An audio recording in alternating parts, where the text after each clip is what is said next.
My name is Brian. Said no more videos today, but yep, same shirt. Out of something I wanted to get out, prompting, so to speak. All right, this is on the subject of angels. There are many, many angels that are trapped. That's initially what brought me down here. I don't know. I'm pretty sure I mentioned it. It's possible it was in that really long video that got lost that I'm still bitter about. But I watched with Jesus. I was near Jesus. We watched below. We watched the world. How did we watch it? I mentioned before. Think of it as like a fountain, large. It's not a bird fountain, but that's the largest thing that I can think of to describe it. A large bird fountain, and it's like this water. It's almost like that's the TV screen. That's the view screen to watch whatever Jesus wants to watch. Now here's the thing, though. As a watcher, I can connect to it, watch something else, but I'm watching it up here. Weird the way that things work in heaven that is so similar to what the kind of technology we are just now rediscovering.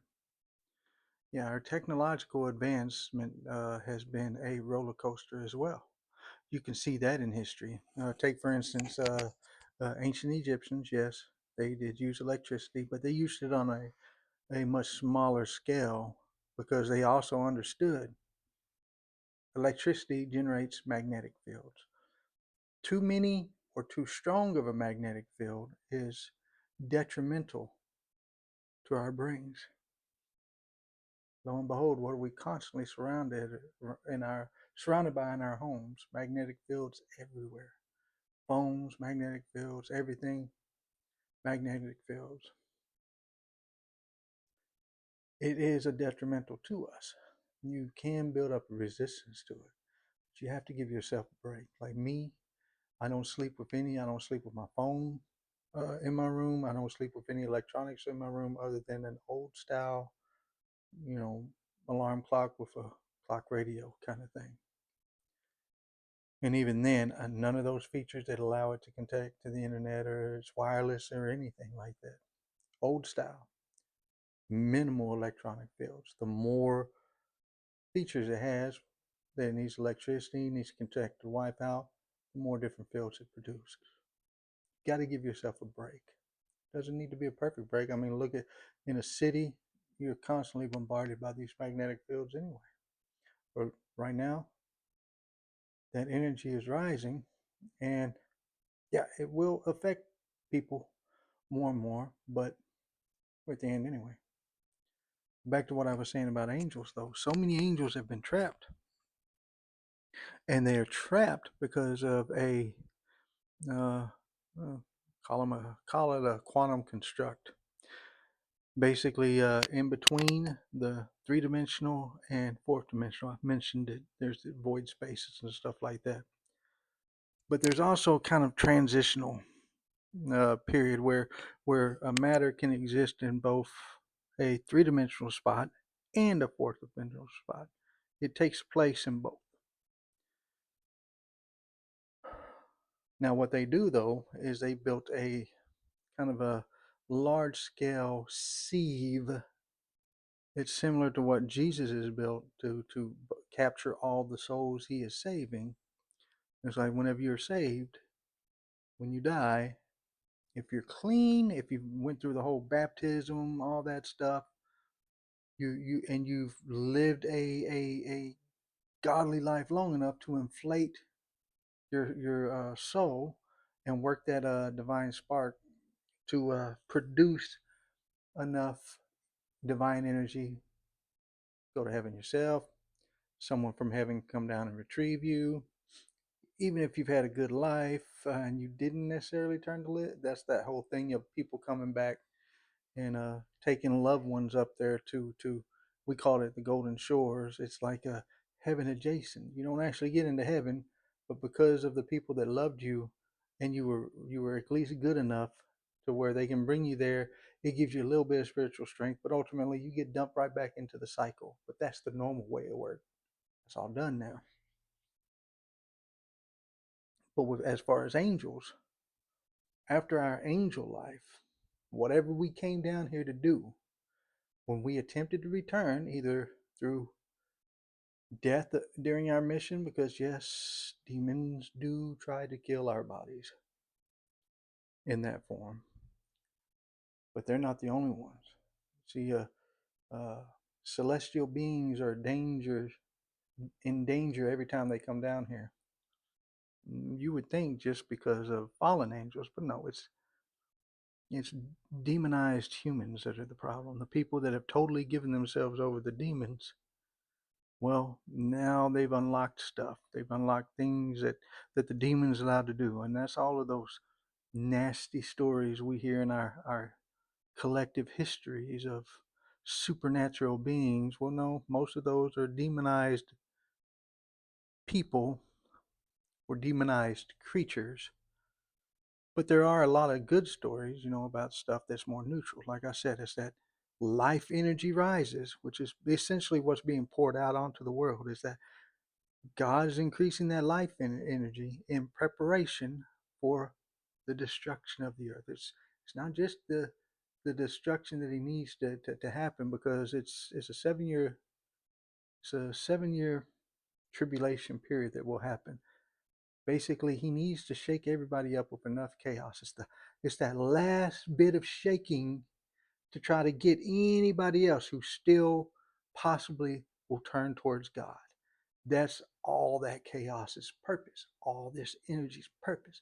The last bit of shaking to shake loose the last specks of righteousness before everything remaining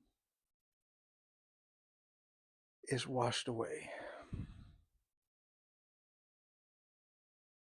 by fire. But any angel that's trapped having a human experience, got to remember that you're having a human experience. Jesus came for human redemption. Some of the souls that he's redeeming, keep in mind, don't fall for the lie. They are great beasts, dragons, all of the things, the war veterans, the teachers that have been through now are having to go through these small diminished bodies. Angels are just another category that Jesus is very interested in saving, but you have to put your polarity towards him. You can't fall for the devil's lies of you're fallen, and you can only go to him. The moment you remember you're an angel, you'll also remember the devil's taunts, and he'll pick them right back up where he left off. You can't fall for it because it's a lie. But furthermore, even if it isn't, even if you are risking oblivion, that is the nature of an angel. Angels aren't supposed to get tons of chances. We are built strong and tough. And in the divine glory of God, you don't turn away from that. So if the devil ain't a lie, and at that moment you do fall, you have a choice. When Jesus comes back and you look upon his glory one last time, will you choose oblivion at that moment and fight for him, fight for everything he's doing, fight like it's the last deed you will ever do as an angel, and die in his glory and take oblivion as an angel should? Or will you run like a coward? Will you run and go take shelter with the fallen ones?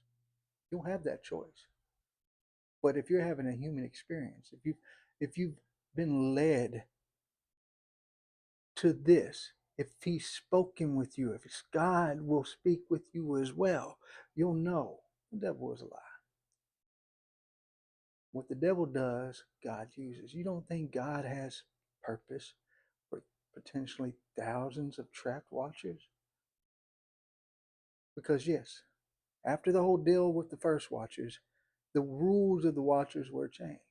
You know, the experience was changed so the quality remains pristine. We don't come down here in our angelic forms like we used to. We come down here in human blanks or the cycle of reincarnation. So don't believe the lie, because the experience you're having is for God's purpose, not His. And I'll say this: if you rebelled in heaven, that vow, that day, still applies to you. You were cast out, not chained in hell or chained in many other prisons. No, you were cast out. Perhaps you still have choices to make, perhaps you don't. But ultimately, if I was to see God's glory one last time and I had an opportunity to strike down His enemies, even if I ended up in oblivion afterwards, that's a death worth taking. That's worth marching in oblivion for. That's all I got to say in this video. My name is Brian. His kingdom comes, and it comes quickly.